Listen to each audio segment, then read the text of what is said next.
Bonjour YouTube, c'est l'heure du bilan culturel du mois de février. Comme tous les mois, on fait le bilan de mes lectures, des films que j'ai vus et des séries que j'ai regardées sur Twitch. Et on va commencer tout de suite par les lectures du mois. Alors, on va aller sur mon compte Livre Addict, comme d'habitude.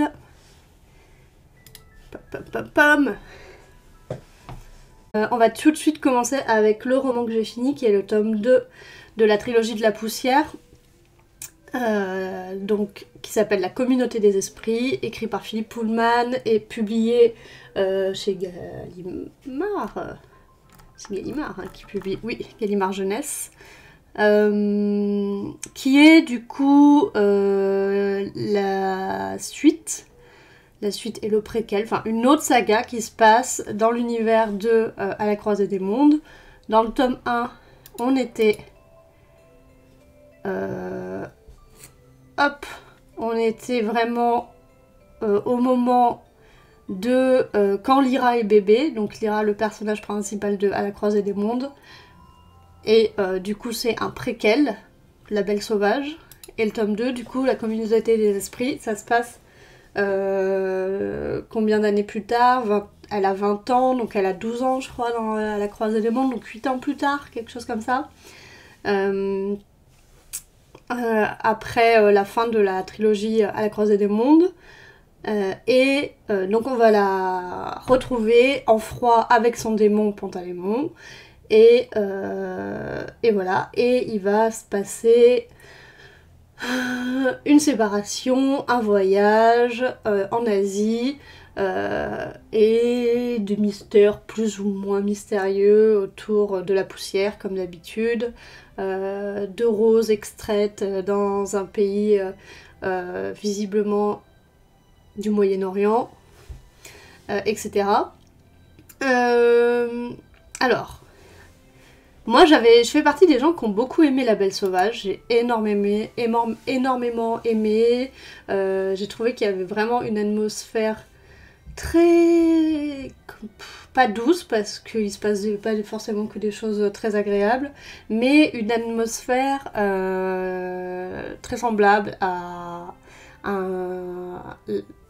beaucoup de livres pour la jeunesse. Avec une copine, on en parlait, ça fait assez conte, c'est quelque chose encore de chaleureux. Peut-être parce que c'est vu du point de vue de Malcolm, qui a 11 ans, qui est donc le jeune garçon qui vit à l'auberge de la truite. Et tout ça, c'était vraiment... Enfin, pour moi, j'ai trouvé que c'était un bon tome qui nous en apprenait plus, un peu comme Lyra avait été abandonnée, etc. Et sur son enfance, et comment elle a été amenée à être élevée à Jordan College, etc. Et j'ai trouvé vraiment très bien. Ça a apporté quelque chose à la saga. Celui-ci, ça a été... Alors, si j'arrive à passer au deuxième... Non, ah, ça rame. Bon. Espérons que ça crache pas. Le deuxième tome, j'ai été emballée sur les 100 premières pages. J'ai été vraiment... ça a chargé. Assez contente de retrouver Lyra, de retrouver Pantalémon, j'étais prête à me faire embarquer dans une super aventure. On voit les minarets, le train, je me suis dit oh ça va être peut-être en Turquie, etc. Vraiment j'étais partie, j'ai fait allez on va voyager, ça va être super. J'ai pas été trop moi perturbée par ce début où effectivement il y a une ambiance pesante, parce que tout de suite Lyra et son démon, donc le démon d'une personne dans ce monde-là, ça symbolise vraiment l'âme, sauf qu'elle prend forme, elle prend vraiment chair par un animal. Et une séparation, c'est vraiment quelque chose de particulier, parce que normalement tu te sépares pas de ton âme, et encore moins mal s'entendre avec. Il y a tout un truc de philosophie, etc. Ça m'a pas forcément trop perturbée au début, mais ça a été le drame à partir d'un certain moment, à partir déjà du moment où, attention je vais pas mal spoiler pour les personnes qui veulent se garder la surprise, je sais que c'est une saga qui tient à cœur à beaucoup de monde, si arrêtez-vous là et reprenez plus tard si vous voulez pas en savoir plus, mais du coup, juste, voilà, j'ai été déçue pour ces personnes-là. Vraiment, à partir du moment où on apprend que Malcolm, donc Malcolm rappelons que c'est le jeune garçon du tome précédent qui a recueilli Lyra quand elle était bébé à l'auberge, qui est du coup maintenant un érudit du collège et qui donc a été professeur de Lyra, il est fou amoureux d'elle. Ok, alors que... putain, ça a été... Enfin, normalement, il devrait l'avoir comme une petite sœur, quoi. Et non, pas du tout. Ça sort de nulle part. On y croit. Déjà, j'y crois pas. Deux, c'est hyper malsain. Ça va pas du tout. Et Lyra, je la reconnais pas du tout. Enfin, voilà, la jeune fille à laquelle j'étais extrêmement attachée, son personnage, je la reconnais pas du tout. La situation initiale n'est pas résolue à la fin, du coup, y a pas mal de choses qui restent encore vagues, et sans vraiment savoir si ça va quelque part. Bon, bref, beaucoup de choses qui... T'as l'impression qu'ils sont étirés pour... Voilà, bref, c'était une déception. Je sais pas quand le troisième tome va sortir. Est-ce que ce tome 2, c'est un... Je pourrais remettre le son. Est-ce que le tome 2, c'est un tome de transition? Là, c'est plutôt un tome d'exposition, du coup, vu que c'est pas tout à fait une continuité du tome 1. En fait, le tome 1, du coup, a juste servi à introduire Malcolm et son lien avec Lyra. Enfin, bon, bref. Voilà, on verra ce qu'il en est pour la suite. J'ai continué à le lire parce qu'il y avait quand même des moments extrêmement... où je retrouvais un peu ce style Pullman que j'aime bien, où vraiment, bah oui, il écrit bien, c'est bien rythmé et tout. Mais...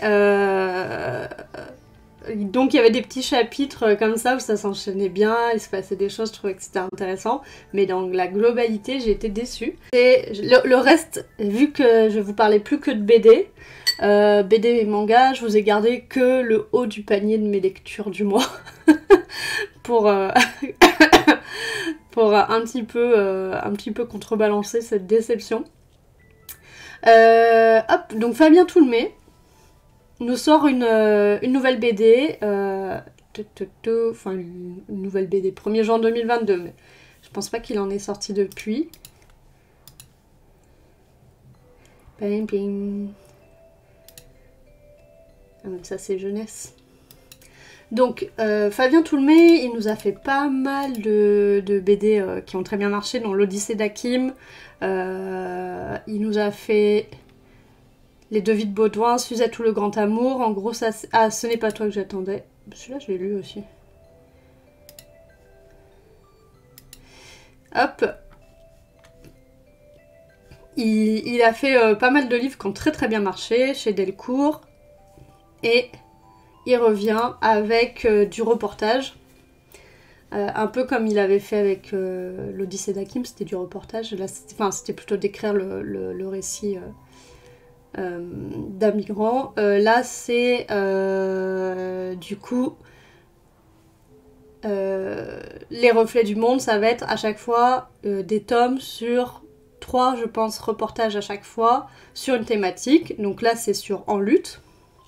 Donc, il est parti à la rencontre de femmes qui luttent toutes dans leur pays. Donc, on va commencer au Liban. Voilà. On va avoir un premier reportage sur la révolution citoyenne au Liban.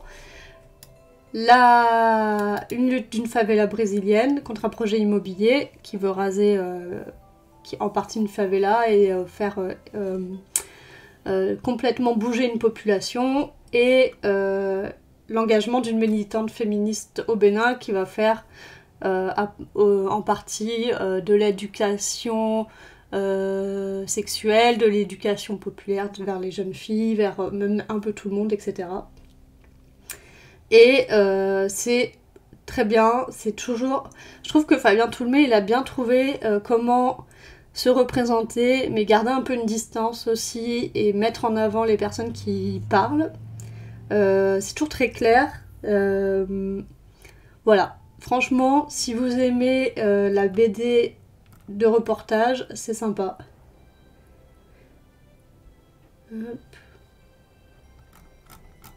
C'est très sympa. C'est assez diversifié comme ça. Hop. Et... je sais pas trop quoi vous dire de plus, hein, franchement. Ça marche bien. Ça marche bien. C'est efficace. Ça se lit très bien. On peut lire On peut faire une petite pause parce que c'est quand même 336 pages. On se fait, allez, un petit reportage. On s'arrête, on lit autre chose. Ça reste pas trop déprimant. Enfin, voilà, hein.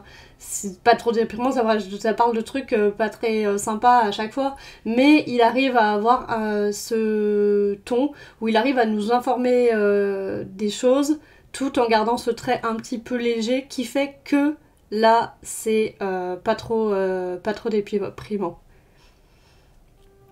Hola Martilax, allô, voilà. No hablo espagnol. Eu falo un pouquinho português.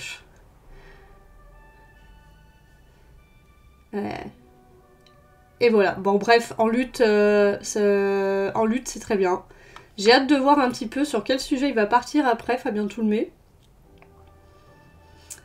Et voilà. Et n'hésitez pas à lire ses autres BD, franchement, à chaque fois c'est super. Hop, on va partir sur Furieuse.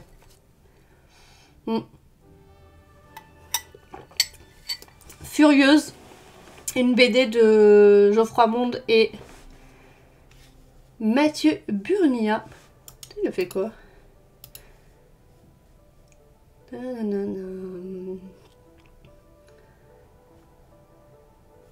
Ok, je connais pas le...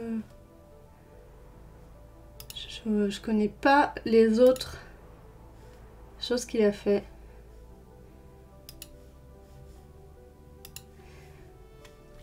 Furieuse, une BD qui est bien adaptée pour les ados. Très sympa. Je vais vous lire le résumé comme ça.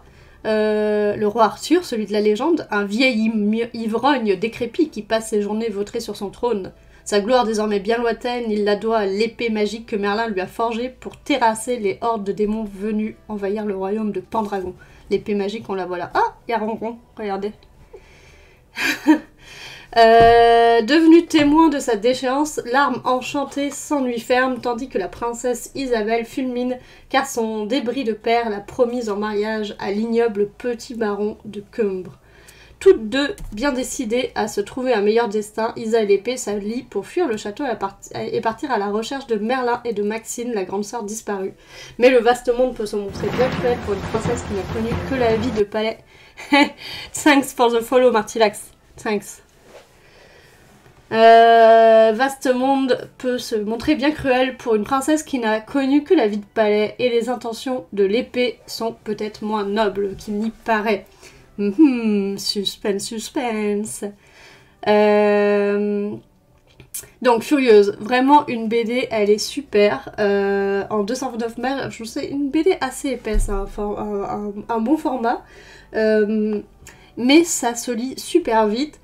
S'il y a de l'action, en veux-tu en voilà, ça s'enchaîne, c'est hyper bien rythmé, comme un bon film, un bon Pixar ou quoi que ce soit, ce genre de choses. Et attention, à chaque fois ça nous amène vers quelque chose de plus ou moins connu, Vraiment, ça déroule un fil très connu de quêtes, d'histoires, d'aventures comme ça. Mais à chaque fois, on a des petits rebondissements et des petites surprises qui sont... voilà, qui fait que on arrive là où on s'y attend pas forcément. Et du coup, c'est vraiment une petite pépite que je vous conseille, Furieuse. Avec plein de petits messages par-ci par-là intéressants. C'est très dans son époque, c'est très sympa. Geoffroy Monde, en général, franchement, ce qu'il fait, c'est quand même assez super. J'avais lu Poussière aussi. Et d'autres trucs que j'ai pas noté. C'était un BDQ celui-là. Celui-là, je l'ai. Hop. Voilà, Furieuse, vraiment, je vous le conseille. Allez-y, les yeux fermés, et vous m'en direz des nouvelles. Il y a plus des BD qui m'ont marqué ce mois-ci que des mangas. Mais je voulais quand même en prendre un, et j'ai lu que Mao que ce mois-ci. Donc Mao, qui est la nouvelle série de Rumiko Takahashi. Vous connaissez tous forcément Rumiko Takahashi. C'est l'autrice de Ramami. Hop. Qui a fait aussi d'autres trucs, genre Mermaid Saga, etc. Rin. Tout. Voilà. Ah. Ça c'est Ronron. Ça c'est Ronron qui casse des trucs. Voilà, Ranma, vous connaissez normalement. On a tous vu le dessin animé quand on était gosse. Et donc Mao, c'est une série qui ressemble très à ce qu'elle fait d'habitude. Et ça remonte, ouais. Donc là, c'est sa série de 2020. Et donc, je vais vous lire le synopsis encore. À l'âge de 7 ans, la jeune Nanoka Kiba a perdu ses 2 parents dans un accident. Aujourd'hui, en 3e année de collège, elle revient sur les lieux du drame et se retrouve projetée un siècle plus tôt, en pleine ère Taisho, dans ce Japon du début du XXe siècle. Elle rencontre Mao, un chasseur de yokai, qui la considère comme l'un d'entre eux. À la recherche de la créature qui la maudit, il va aider Nanoka à lever le mystère sur sa véritable nature. Pom pom pom pom. Du coup, on est sur quelque chose qui est pas non plus avec immensément de surprises, mais qui est extrêmement bien maîtrisé, avec un dessin très maîtrisé, pareil, une narration très fluide, je vais dire encore maîtrisée, mais voilà, j'ai pas d'autres termes là actuellement. Avec des petits mystères par-ci par-là, la dose de yokai et autres créatures fantastiques japonaises. Pour les mordus du Japon, c'est la parfaite alliance entre le Japon traditionnel et le Japon moderne, voilà. Et c'est super, je vais lire la suite. Et enfin, est-ce que ça serait mon coup de cœur BD de ce mois-ci? Peut-être, sans doute. Après, j'adore ce que fait Jeff Lemire. Jeff Lemire. Jeff Lemire. Je sais pas comment le prononcer. Jeff Lemire, j'adore ce qu'il fait. Et là, on est donc sur un de ses romans graphiques, Le Labyrinthe Inachevé. Un grand format, 242 pages aussi, chez Futuropolis. Et donc, Le Labyrinthe Inachevé, de quoi ça parle? Ça va parler d'un chef de chantier, il s'appelle Will, j'avais oublié comment il s'appelait, je sais pas si c'est beaucoup dit, oui si quand même je pense. Will, il va pas très bien dans sa vie, parce que sa fille, elle est morte visiblement d'un cancer, et il est tiraillé entre, il essaye absolument de se rappeler de sa fille, mais petit à petit, elle disparaît de sa mémoire, en fait. C'est comme quand vous n'avez pas vu quelqu'un depuis très longtemps, hein, vous vous rappelez de sensations et de choses comme ça, vous vous rappelez plus vraiment du visage de la personne.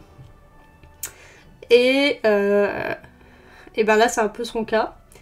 Et ça va pas très bien, il va recevoir un appel en pleine nuit à un moment, et il va entendre la voix de sa fille au bout du téléphone, et il va être happé par un mystérieux labyrinthe.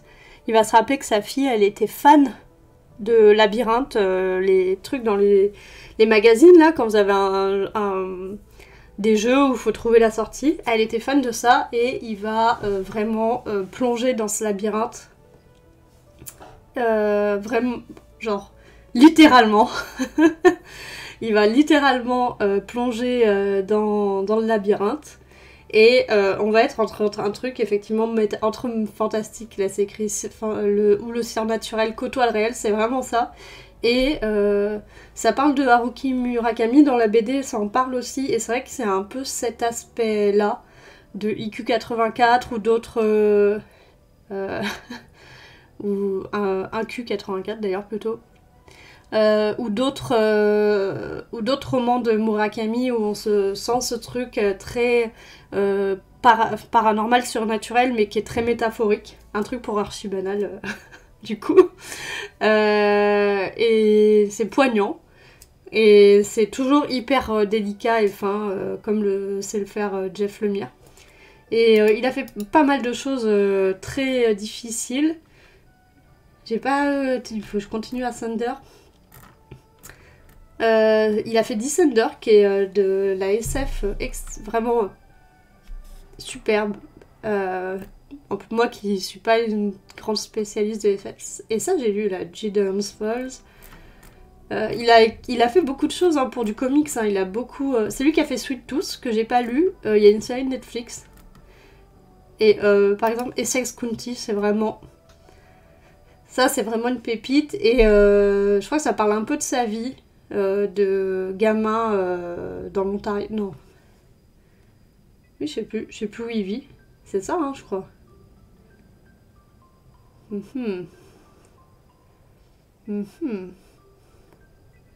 Oui, c'est ça, dans l'Ontario. Vraiment, à chaque fois, c'est super. J'adore. J'adore ce qu'il fait.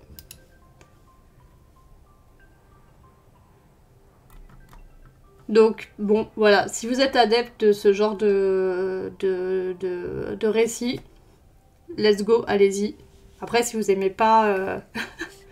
si vous aimez pas le surnaturel et tout ce qui est un peu poétique, métaphorique, bon bah n'y allez pas, hein, parce que c'est que ça. Donc la dernière fois, on s'était laissé avec Babylone. Ce mois-ci, j'ai vu Tar. Un film que j'ai beaucoup aimé, mais pas autant que beaucoup de monde. On va... Non, tu me coupes l'herbe sous le pied, j'ai plus envie. Désolée. On va suivre Lydia Tarr, jouée par Cate Blanchett, qui porte littéralement ce film sur ses épaules. Une chef d'orchestre absolument virtuose, une très très grande chef d'orchestre, qui est aussi une femme assez exécrable. C'est amené un peu petit à petit sur à quel point son comportement est assez toxique, que ça soit avec son épouse, enfin son épouse, sa compagne, je sais même plus si elles sont mariées, que ça soit avec son assistante, que ça soit avec ses élèves, son orchestre.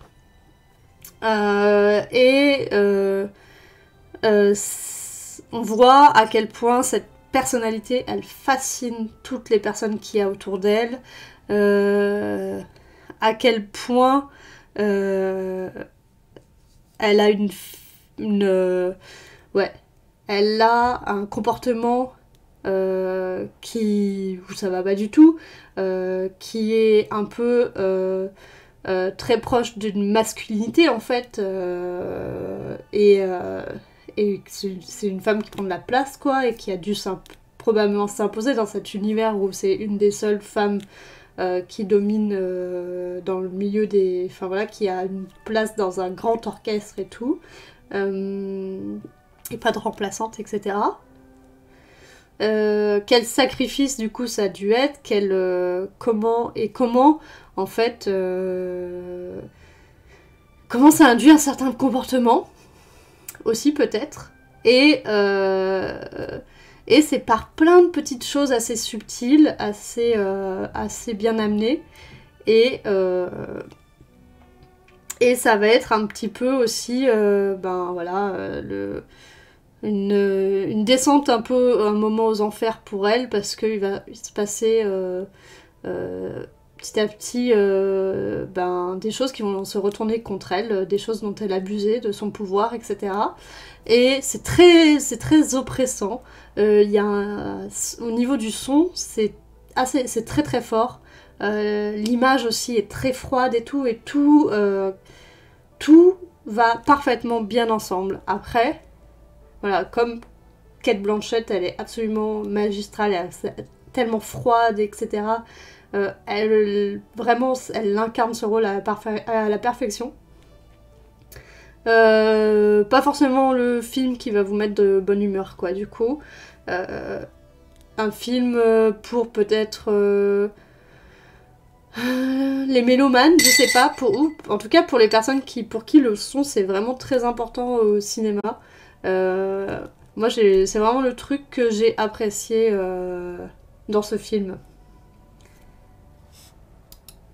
Tirailleurs. Finalement, je suis allée voir Tirailleurs. Je me suis dit, si j'ai un petit créneau de libre et que j'ai rien d'autre à voir, j'irai le voir. Ça m'emballe pas plus que ça parce que le réalisateur, c'est pas foufou, quoi. Mais bon, le fait que les gens... que l'extrême droite soit pas content de voir un film comme ça m'a un peu motivée à aller le voir. Du coup, on va suivre des tirailleurs sénégalais. Le personnage joué par Omar Sy, Bakary, du coup Diallo, qui va s'enrôler pour rejoindre son fils Tierno, qui a été recruté de force. En gros, l'armée française allait capturer des jeunes hommes au Sénégal et dans d'autres pays d'Afrique pour renflouer les armées lors de la Première Guerre mondiale. Et du coup, il va s'engager parce que son fils a été recruté de force, du coup. Et ils vont se retrouver dans la même garnison, je sais pas comment on dit ça, la même équipe, quoi, hein, pour aller sur le même front. Et on va suivre très peu de temps, en fait, le même bataillon, merci. Un tout petit moment, en fait, de ce moment au front. Tierno, il va prendre assez vite des responsabilités, parce que les grades de... Pourtant mes chats ils s'appellent Amiral Ronron et Captain Croquette, hein, mais les grades dans l'armée je les connais pas, hein. Donc je sais plus, le caporal, le lieutenant, je sais pas, il va le prendre un peu sous son aile et il va voir en lui quelqu'un de courageux et avec qui il va pouvoir un petit peu faire des actes héroïques. Ce que Bakary, du coup, le personnage de Omar Sy, va voir d'un mauvais oeil parce que lui, son seul but, c'est d'avoir assez d'argent pour qu'il puisse se casser et retourner, du coup, au Sénégal, dans son village, et retrouver sa famille. Et alors, qu'est-ce que j'en pense ? Après, voilà, c'est un film, c'est assez émouvant sur cette histoire très personnelle.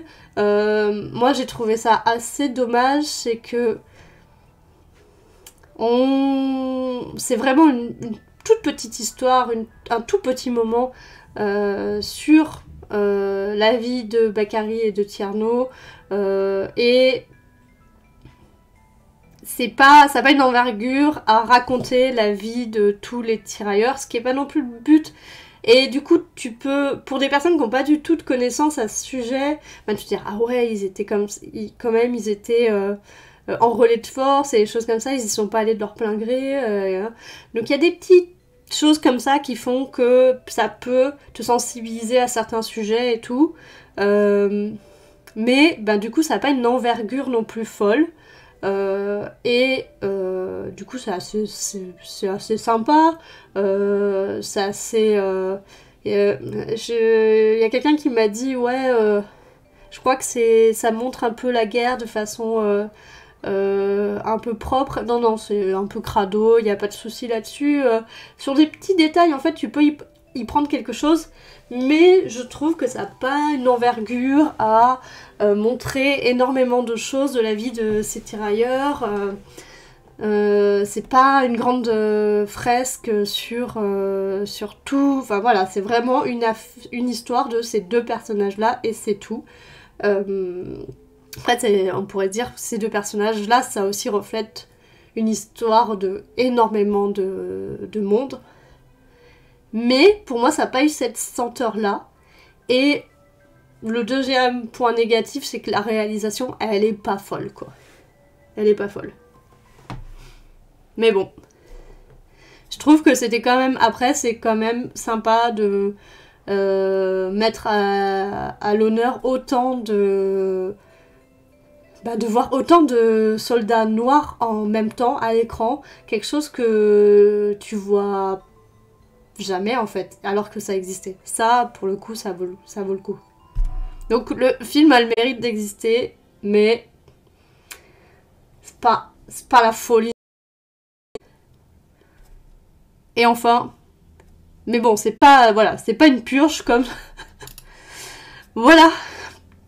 Hein. Voilà. Bon, Astérix et Obélix, l'Empire du Milieu, c'est la grosse bouse que tout le monde dit. C'est... Je crois que ça dure 2 heures. Ça dure 1h50. T'as l'impression que ça dure 2h30 déjà. Ce qui est pas normal, hein. Parce qu'il n'y a pas de temps mort, hein. Mais c'est mal rythmé. Est-ce que vous voulez vraiment savoir l'histoire? Est-ce que vraiment on a envie de connaître l'histoire d'Astérix et Obélix, l'Empire du Milieu? Je vais vous lire, hein. Je vais vous lire ce synopsis. Ben, on est dans le monde d'Astérix, hein, voilà. Y a l'impératrice de Chine qui est emprisonnée suite à un coup d'état fomenté par Dancing Queen. Voilà. Forcément. Ils ont tous des noms avec des jeux de mots, mais ça, c'est l'humour d'Astérix. Aidée par Grain de Maïs, le marchand phénicien, et par la fidèle guerrière Tatane, la princesse Fouilly, fille unique de l'impératrice, s'enfuit en Gaule pour demander de l'aide aux valeureux guerriers Astérix et Obélix. Dotés d'une force surhumaine grâce à la potion magique, nos deux inséparables Gaulois acceptent bien sûr de venir en aide à la princesse pour sauver sa mère et libérer son pays. Et les voici, tous en route pour une grande aventure vers la Chine. Mais César et sa puissante armée, toujours en soif de conquête, ont eux aussi pris la direction de l'Empire du Milieu. Voilà. Même le synopsis est pas ouf. Bon, déjà ils ont voulu faire une histoire originale, je sais pas si c'est parce qu'ils ont pas eu les droits d'un album d'Astérix. L'histoire déjà est pas ouf, mais soit. C'est une histoire d'Astérix, c'est un prétexte. C'est un prétexte pour les blagues, c'est un prétexte pour les gags visuels, c'est un prétexte pour l'aventure. Le synopsis, c'est pas ce qu'il y a de plus intéressant dans un album d'Astérix. Bon, les blagues, il n'y en a pas une de drôle. Les gags visuels, c'est pas fou. L'aventure, voilà. L'aventure, ça aurait pu, mais non, parce qu'on se fait chier et que c'est mal rythmé. Vraiment, moi, ça a été... Et du coup, je m'attendais quand même, peut-être il y a un peu des blagues un peu cringe, genre cringe balèze, où je suis là, oh, je me cache les yeux et je ris sous la barbe, genre je ris un peu jaune. Mais il n'y avait même pas de choses comme ça. C'était juste plat et je regardais, j'étais là. Il se passerait... Dans la salle, il n'y a personne qui a ri. À un moment, j'ai entendu un souffle du nez. Et sinon, c'était plat. L'ambiance était morne. Vraiment, c'était un film morne. Ça y est, j'ai envie de m'énerver contre ce film. C'est un film morne, vraiment. Déjà, effectivement, énormément de personnages, énormément de guests. Tu dis ok, du fanservice, c'est pas grave. Moi, je suis cliente, hein. Il y a plein de personnes, je suis contente, je les vois pas longtemps, je suis contente. Mais là, ça n'avait aucun intérêt. Vraiment, aucun moment ça marche et c'est drôle de voir ces personnes qui font des caméos.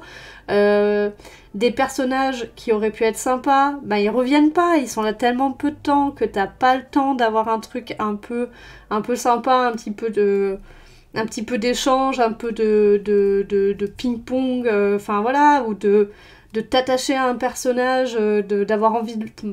Voilà, il se passe rien parce que pour le coup là ça prend pas le temps d'installer soit des blagues dans la durée, soit voilà.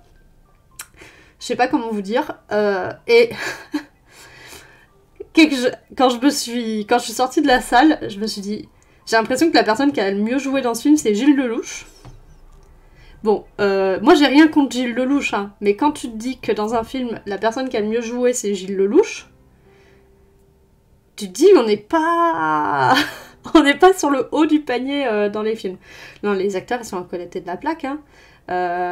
Et bon, alors, il y en a plein qui jouent pas très bien, c'est louche. Il y en a plein qui jouent pas très bien. Jonathan Cohen, je l'avais déjà dit, mais Jonathan Cohen, il fait du Jonathan Cohen.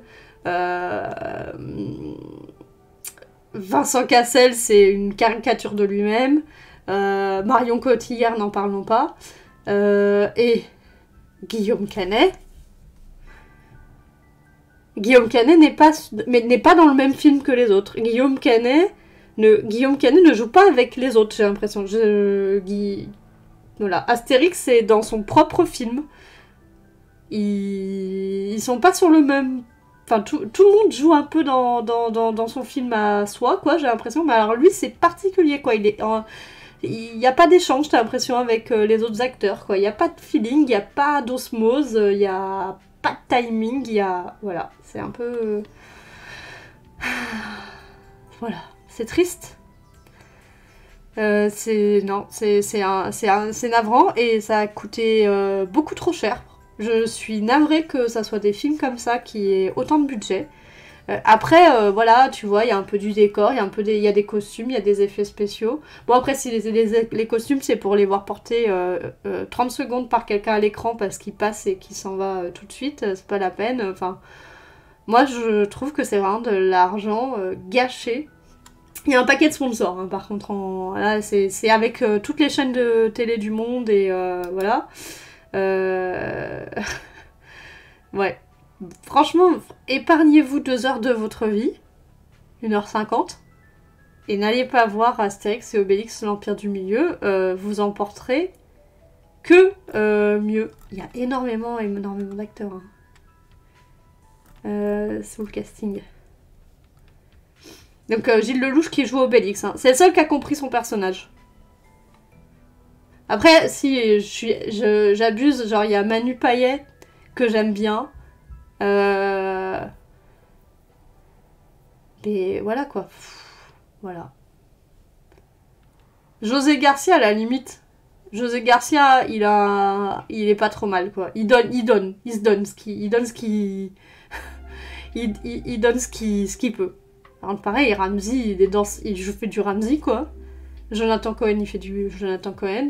Tout le monde est dans son truc, mais ils jouent pas ensemble quoi. En fait, le problème, c'est que c'est pas une vidéo YouTube, quoi.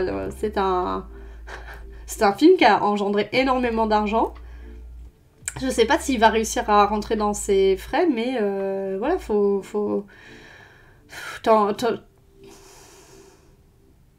Je sais pas. Je comprends... Moi, je comprends pas qu'est-ce qui s'est si mal passé. J'ai un peu envie de creuser quand même pour savoir pourquoi c'est un désastre à ce point-là. Bon. S'il y en a qui l'ont vu... Dites-moi, vraiment, j'attends J'attends les commentaires de gens qui vont me donner tort, hein, vraiment. Dites-moi, qu'est-ce que j'ai manqué dans ce film. Est-ce qu'il y a des blagues qui vous ont fait rire? Moi, le seul moment où je me suis juste sentie confortable et pas genre déprime absolue, c'était dans la scène des pirates. J'ai pas dit que j'ai rigolé, mais au moins j'étais là, oh, j'aime bien les pirates. Je suis pas trop mal avec eux. Voilà, tout le reste, j'avais juste envie de, si possible, faire une sieste. Sinon, c'est comme attendre qu'une leçon se termine et tu t'en fous, quoi. Genre un cours un peu chiant, sauf que là, t'apprends rien, quoi. Vraiment super. Bon, bref. C'était vraiment une horreur. Et donc, le film suivant ne sera que mieux, j'espère, parce que c'est le dernier film que j'ai vu ce mois-ci. Donc, j'espère que le film suivant que je vais aller voir là en mars sera mieux. Je sais pas encore ce que c'est, mais bon, de toute façon, ça sera forcément mieux. À moins que je choisisse volontairement d'aller voir une daube, mais voilà. Et bon, est-ce que vous avez vu des films aussi? Et, alors dans les séries, vous allez voir, dans les séries, on va passer aux séries, j'ai vraiment rien regardé. Ce mois-ci, c'était le mois de pas d'inspi pour regarder des trucs, pas envie de se lancer dans un nouveau truc hyper long. Du coup, quand pas d'inspi, regardons une émission un peu télé-réalité. un peu genre ouais, les émissions, les... Bon, c'est pas style émission, j'allais dire drôle looking, non, c'est pas ce genre de truc, mais voilà. Le truc d'immobilier, là, comme regarder recherche appartement ou maison, tu vois, tu poses ton cerveau, mais là tu poses ton cerveau encore plus, tu regardes l'agence, l'immobilier de luxe en famille. Ça, je suis sûre. Ah oui, j'ai joué à un jeu vidéo de qualité, heureusement. On pourra peut-être en parler de Narco, tiens, à la fin. De Norco, pardon. Narco, c'est pas une série par hasard. L'agence, vraiment. L'agence, c'est cette famille-là qui est spécialisée dans l'immobilier de luxe en France, à Paris, et du coup, ils sont tous plus insupportables les uns que les autres. Non, ils sont sympathiques et un peu insupportables. Et surtout, ils ont des baraques à plusieurs millions et des clients qui ont des budgets de plusieurs millions, qui sont eux tous insupportables.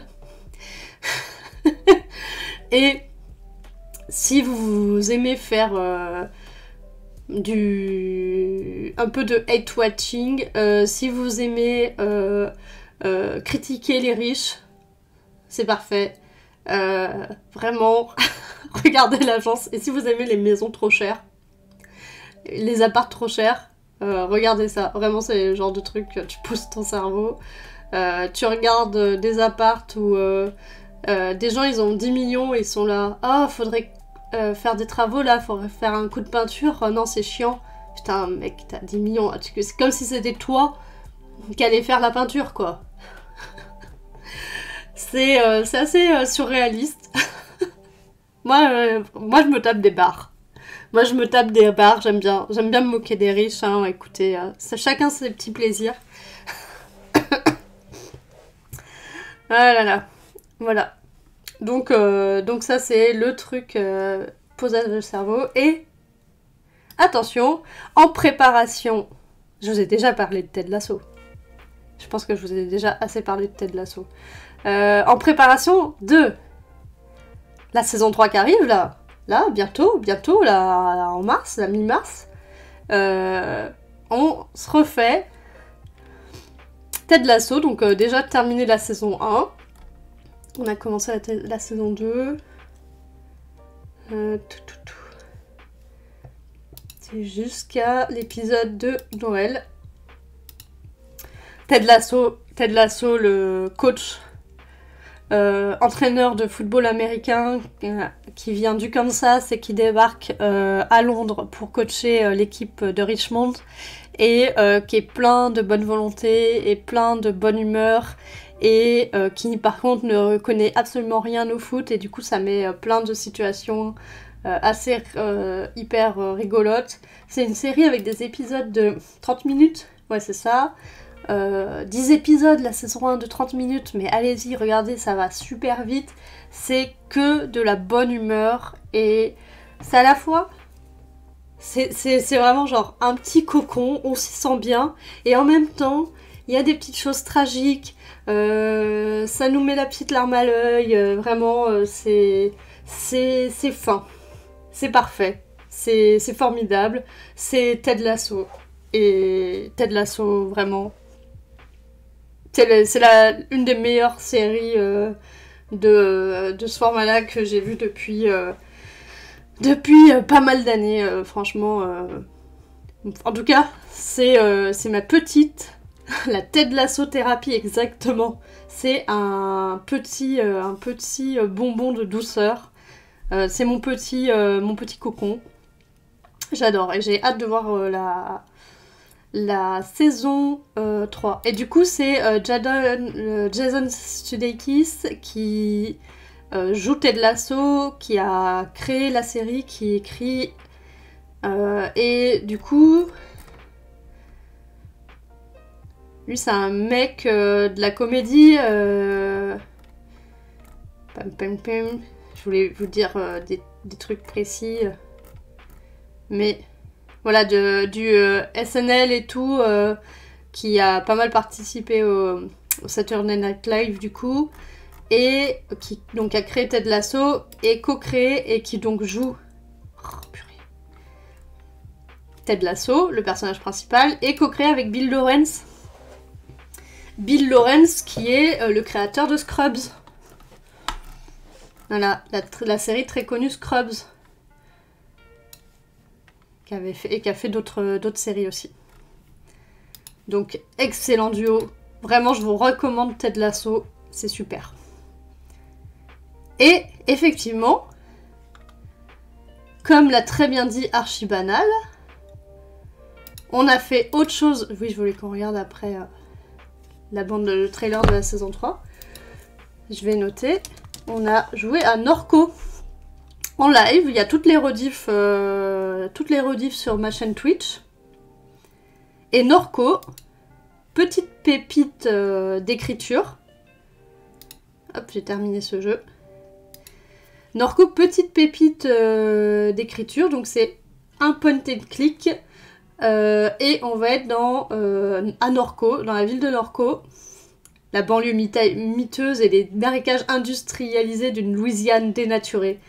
Et effectivement, on est en Louisiane, dans le comté, la ville de Norco, une ville un peu je pense que c'est dans un futur plus ou moins proche, et on va jouer Kay qui revient après le décès, qui revient à Norco après le décès de sa mère, à qui elle n'a pas pu dire au revoir, qui est morte d'un cancer, et elle va enquêter sur à la fois ce qui s'est passé avant le décès de sa mère et rechercher son frère, et on va alterner les phases entre les moments où on joue Kay et les moments où on joue Catherine, la mère, du coup savoir un petit peu ce qui s'est passé, et c'est vraiment un truc très environnemental, très écrit, avec énormément de choses qui se passent. Il y a une secte, il y a des choses autour de cette spiritualité, il y a des choses autour de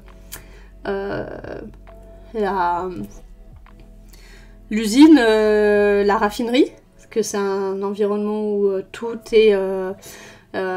toute l'industrie et tous les boulots sont autour de la raffinerie. C'est très poisseux, c'est une ambiance très très forte, très intéressante. Attention, quand même très sombre, un peu déprimante, surtout au début quand on n'est pas encore dedans, c'est peut-être un petit peu difficile de se mettre dedans. Mais c'est vraiment très bien écrit. Vous faites Norco et après vous regardez un petit épisode de Ted Lasso pour vous détendre. Voilà. Un point and click où il faut... nous on a mis je pense 8 heures, mais en gros il faut entre 5 et 10 heures pour le faire. Quelque chose comme ça. C'est sympa. Vraiment. Il a eu un petit 8 sur 10 sur Gamecult. Vous pouvez assez vous fier à Gamecult quand même pour les notes. Donc voilà. Voilà. Et ça, c'était, on va dire, le truc bien. Et j'étais contente de le faire en live parce que je pense que ça aurait été la déprime si je l'avais fait toute seule. Et voilà du coup pour mon bilan culturel. Mon bilan culturel du mois de février.